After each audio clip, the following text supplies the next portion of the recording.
L'Orchestre classique de Montréal présente Carmen en version concert. Carmen de Bizet, en effet, histoire d'amour, d'obsession et de jalousie. Et là-dedans, dans cette représentation, nous retrouvons entre autres la soprano camerounaise canadienne Suzanne Tafotte qui est avec nous à l'émission. Bonjour, merci de votre présence à l'émission. Comment ça va? Ça va très bien, Henri. Bonjour. Bonjour à tout le monde. C'est un plaisir de vous avoir et au fait, je vous félicite d'abord pour votre rôle en tant que soprano. C'est absolument extraordinaire. J'aime bien utiliser cette expression extraordinaire quand on voit nos sœurs africaines ici émerger. Tout d'abord, avant d'aller plus loin, au fait, c'est notre concept à l'émission. J'aime bien présenter mes invités, mais j'adore lorsque je les entends se présenter eux-mêmes parce qu'il y a tellement de choses qui nous échappent. Qui êtes-vous, madame? Qui est Suzanne Tafotte? C'est ça, Suzanne. Je suis une soprano, donc je fais de l'opéra, je chante de l'opéra. Soprano d'origine camerounaise, établie à Montréal depuis bientôt 11 ans maintenant. Et parallèlement, j'exerce la fonction d'avocate depuis bientôt 9 ans. Oh là là, mais c'est beau tout ça, c'est beau tout ça. Dites-moi, ça fait quand même de nombreuses années que vous êtes au Canada, à Montréal plus précisément. Vous êtes avocate et en fait vous chantez. En fait, l'art c'est toujours. Qu'est-ce qui vous a poussé vers l'art? D'abord, on va revenir un petit peu aux études parce que je suppose que lorsque vous êtes venu ici, le but c'était entre autres de poursuivre vos études pour avoir une certaine carrière quand même, n'est-ce pas? Effectivement, quand j'émigre au Canada, c'est simplement là surtout pour avancer dans ma carrière, mais ma carrière en droit. Rien ne me prédestinait là à faire une carrière en chant.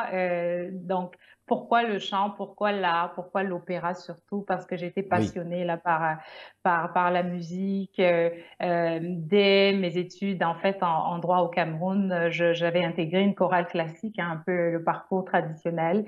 Et puis, j'étais fascinée simplement par le fait que les gens, les chanteurs d'opéra pouvaient chanter sans micro. Puis moi, ça me fascinait parce que je me disais comment ils font. Ils ont une grande voix, puis pourtant on les entend et ils n'ont pas de micro. Donc là, déjà, j'ai été fascinée. Puis je me suis dit, oh, ben, j'aimerais ça apprendre à chanter sans avoir mal à la gorge. Et c'est comme ça Vous que je avez appris à commence. chanter. Vous avez appris à chanter. Effectivement, voilà. Donc j'ai une maîtrise en chant classique en option opéra que j'ai fait ici à Montréal aussi. Oh là là, encore une fois, bravo. Alors, je vais aller droit au but. On parle de l'Orchestre classique de Montréal qui est fier de présenter en version concert, donc le populaire, en fait, opéra Carmen, qui met en vedette plusieurs artistes, dont Julie Nesralla, qui va être dans son rôle titre. Mais vous y êtes aussi. Dites-moi, pouvez-vous nous parler un petit peu justement de cette histoire, puisque pour moi, ça me passionne toujours quand on parle de histoires d'amour, d'obsession et de jalousie. Et votre voix, justement, votre voix explose dans cette histoire. Ben c'est ça, donc Carmen de Bizet, hein, tout le monde le connaît, l'amour est un oiseau rebelle que nul ne peut ignorer. Et justement, voilà, donc c'est ça, c'est un opéra qui est composé par Bizet, c'est un opéra français. On est plusieurs protagonistes. Moi, je joue le rôle de Michaela, Michaela qui aime secrètement Don José pourtant qui a des vues sur Carmen. Carmen étant la protagoniste principale. Mais moi, j'ai la bénédiction de la mère de Don José. Alors, Don José dit, vas-y, va faire venir mon fils à toi et vous avez ma bénédiction. Mais cependant, quand je vais voir Don José est complètement médusé, fasciné, etc. par Carmen. Et ça se termine malheureusement mal parce que Don José, finalement, donc, il laisse sa carrière parce qu'il était enrôlé dans l'armée. Il déserte l'armée pour suivre son amour, puis finalement son amour qui est Carmen. Et de manière tragique, la fin, je dirais, venez voir l'opéra, puis vous verrez un peu la fin, mais c'est fusion, passion, amour, intrigue, jalousie, puis c'est un beau cocktail là, pour une belle soirée. Dites-moi, quand on parle d'amour, on parle, je sais pas pourquoi est-ce qu'on fait toujours comment dirais ce mixage entre amour et passion. parce qu'on peut aimer sans nécessairement être passionné. C'est la raison en ce moment-là qui fonctionne, mais on dit le cœur a ses raisons que la raison La ignore raison souvent. ignore. On est en pleine période où l'on célèbre la Saint-Valentin. C'est devenu une fête mondiale. Et je me rappelle, dans ma jeunesse, je n'avais jamais entendu parler de Saint-Valentin, puisque je suis africain comme vous. Je n'ai jamais vu mon père apporter des fleurs à ma chère maman à un jour précis, le jour de la Saint-Valentin, comme tel. Ça se faisait pour des moments particuliers, des choses comme ça. Mais Saint-Valentin, dites-moi, quel est votre point de vue sur cet anniversaire, souligné Ah, ben partout moi, dans le monde? mais je pense que la fête de la Saint-Valentin, donc la fête de l'amour, c'est pas nécessairement entre conjoint, conjointe, époux, épouse, c'est aussi en famille, entre amis, les relations qu'on développe, même pourquoi pas dans notre milieu professionnel, c'est vraiment de Mhm. célébrer l'amour sous toutes ses formes. Et oui, on n'a pas toujours cette culture, j'ai envie de dire. À l'africaine un peu où les parents vont se dire je t'aime moi non plus, mais on a notre façon à nous de dire qu'on aime et pour les mamans africaines par exemple, c'est d'être toujours au besoin à l'écoute de leurs enfants et pour les papas entre guillemets africains aussi. Donc c'est une façon pour eux de célébrer l'amour qui est différente d'ici, mais qui est une réalité. Justement, mais lorsque notre public qui vous suit, qui nous suit actuellement, nombreux parmi eux sont des Québécois, ils nous découvrent évidemment lorsqu'ils nous écoutent parler, puisque vous abordez quand même un point qui est très très important, et moi-même aussi je veux comprendre, puisque je suis africain comme vous, la conception de l'amour. Je me réfère à l'amour comme tel, la conception de l'amour chez nous en Afrique. Je ne veux pas généraliser tous les pays, parce que sur le continent, nous avons plusieurs cultures. Nous avons ceux qui sont musulmans, d'autres sont chrétiens, d'autres sont... Enfin, il y a plusieurs types de cultures comme telles sur le continent. Mhm. Mais je vous entendais parler de nos mamans, leur manière d'exprimer, leur façon d'aimer. J'aimerais vous demander ici, dites-moi, quelle est cette différence dans la conception même de l'amour chez nous, sur le continent? Est-il nécessaire de se caresser continuellement? Est-il nécessaire de s'embrasser continuellement? Est-il nécessaire d'exprimer à l'autre, en fait, son fils, sa fille, son père, sa maman, sa grand-mère, je t'aime, je t'aime? Est-ce qu'on dit ces mots-là? Ou bien, y a-t-il peut-être une autre façon que nous avons à nous de présenter l'amour comme tel, selon vous, en tant que femme? Ben, bien évidemment, je ne veux pas faire de généralisation parce que je n'ai pas la prétention d'estimer que voilà, les Africains, c'est comme ça qu'ils se comportent, etc. Donc, je veux vraiment pas faire de généralisation. Mais Oui, effectivement, moi, je vais parler de mon exemple. Ma mère, elle me prenait dans ses bras, puis elle me faisait des câlins, puis voilà, comment je dirais, mon expérience est personnelle, mais le constat en Afrique et surtout au Cameroun, et que les mamans, elles aiment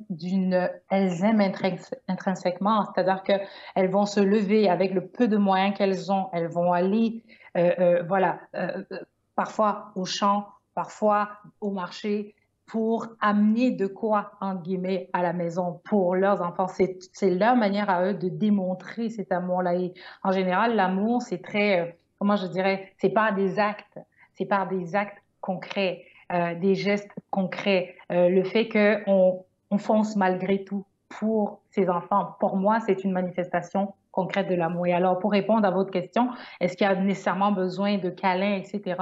Dépendamment des sociétés, oui, c'est une forme d'expression de l'amour, mais pour ce qui est de la société plus africaine, ça se passe aussi par des actes, des gestes concrets, faire à manger, voilà, partager le repas avec tout le monde, avec les cousins, tantes, neveux, etc. J'ai toujours en vision là dans la tête le grand plat, non, au Sénégal de Tchébouchep où on le a Thieboudienne chacun national. exactement des petites bouchées tout autour. Ça, c'est la manifestation pour moi de l'amour, sans nécessairement passer par des embrassades, des accolades, ce qui est tout à fait légitime aussi dans une société québécoise celle à laquelle on appartient. C'est une forme d'expression de l'amour qui n'est pas nécessairement la même qu'en Afrique. Et D'accord. voilà.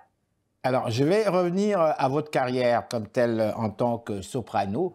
Lorsqu'on a commencé cette conversation, vous nous avez parlé du fait que vous êtes venu ici aussi sur le plan en fait académique aussi pour poursuivre vos études, avoir une disons, carrière d'avocate et évidemment la musique c'est venu un peu plus tard donc comme tel. Revenons un petit peu à votre carrière en titre d'avocate.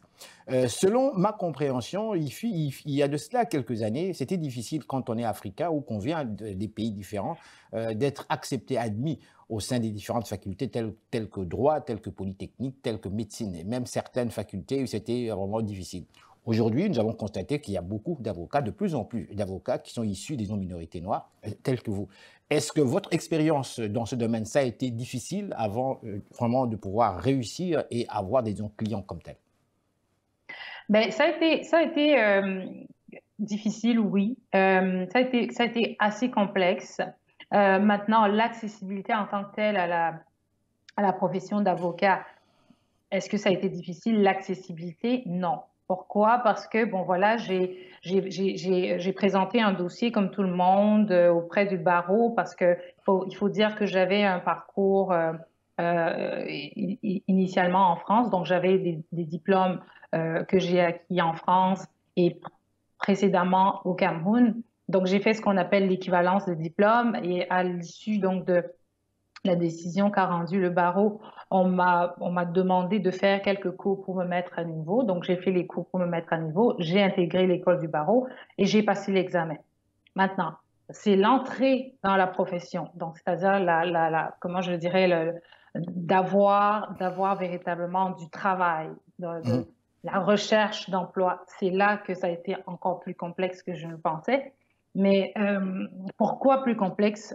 Simplement parce que comme le marché du travail nécessite toujours on demande toujours de l'expérience, puis parfois l'expérience professionnelle, quand on ne l'a pas, on peut pas lier avec l'expérience académique. Et donc, les employeurs avaient nécessairement tendance à prioriser des personnes qui ont été formées entièrement ici au Québec ou alors qui ont eu une expérience significative sur le territoire. Donc, c'est un peu ça. L'accès à la profession, pas tant complexe, mais l'aspect pratique, donc trouver du travail, ça a été complexe. Je parlais avec des amis avocats noirs, même d'autres groupes ethniques, qui me disaient mais le fait qu'il y a de plus en plus d'immigrants venant de en fait, différents pays, pour les firmes d'avocats, ça devient très intéressant parce que avant, prendre un Africain ou une Africaine, quand on sait qu'il n'y a peut-être pas beaucoup d'Africains comme tel, ben, c'était un peu plus complexe. Là, de plus en plus, il y a de nombreux Noirs, il y a des gens qui viennent d'un peu partout dans le monde. Et donc, les avocats, semblerait-il, on peut se fier à eux pour les diriger vers ces cas-là où il y a aussi de nombreux problèmes. Est-ce votre cas à vous? Ben, c'est certain que moi, j'ai observé, il y a de plus en plus de firmes qui veulent avoir des avocats qui ont une double compétence. Donc, des avocats qui, par exemple, seraient aussi membres de l'ordre du barreau, pardon, du Cameroun, comme c'est mon cas, parce que je suis aussi avocate Au auprès Cameroun. du barreau du Cameroun. Donc, c'est certain, parce que moi, j'ai par exemple été approchée plusieurs fois par des avocats d'ici qui ont des dossiers en succession, par exemple. Donc, dès lors que le droit camerounais veut être applicable, euh, j'ai été approchée dans ces contextes-là. Donc, oui, de plus en plus, il y a des firmes qui trouvent en, au fait on a un autre bagage, qui trouvent que cela peut être un atout. Et de plus en plus d'ailleurs de cabinets, je ne veux pas citer, je ne veux pas nommer, en cas des chasseurs de tête pour trouver des avocats qui ont cette dualité-là. Donc oui, c'est un atout et oui, de plus en plus de firmes veulent avoir ce genre d'atout dans leur cabinet, simplement. Avocate et soprano, madame, absolument extraordinaire. Dites-moi, comment ça se passe avec le public ici? Ce n'est tout de même pas votre première représentation. Quand vous arrivez sur scène comme tel, même avant de parler de scène comme tel, vos collègues, entre vous, comment ça se passe? Ben, vous savez, en fait, j'ai toujours voulu, ben, par le passé, j'ai toujours voulu cacher le fait que je faisais aussi une carrière en chant, parce que j'avais peur de comment ça allait être perçu, parce que je me disais qu'on me prendrait pas au sérieux dans le monde juridique, non? Qu'on me dirait non, non, mais si tu fais du chant, ça veut dire que tu n'es pas assez présente en droit. Et pareil, en chant, je voulais toujours cacher, je me disais non, non, il faut pas que je dise que je fais autre chose, parce qu'on me dira que je ne suis pas sérieuse. Donc, comment c'est perçu maintenant? Maintenant que j'ai accepté donc d'embrasser cette dualité qui fait partie de moi, ben, c'est très bien perçu. Donc, j'ai des collègues qui me disent, ah, mais non, mais dis-nous quand est-ce que tu vas faire des représentations, on veut venir te voir. D'ailleurs, j'invite tout le monde à venir à cette représentation donc de Carmen qui sera donnée par l'Orchestre classique les 8 et 9 mars prochains. Et donc, oui, c'est très bien perçu. Puis, ça fait partie, à partir du moment où on accepte qu'on ne rentre pas dans une seule case, je pense que le monde autour de nous l'accepte avec nous. Donc, c'est très bien perçu par mes collègues, finalement, mes collègues en droit. Et en chant aussi, c'est très bien perçu le fait que je gagne aussi ma vie autrement que par le chant. Sur ce, je vous dis merci, merci infiniment d'avoir participé à notre émission. Et très bonne fin de Merci journée. beaucoup. Merci pour Merci. l'invitation. Merci. Allez, Au portez-vous bien. revoir. Au revoir. Plaisir.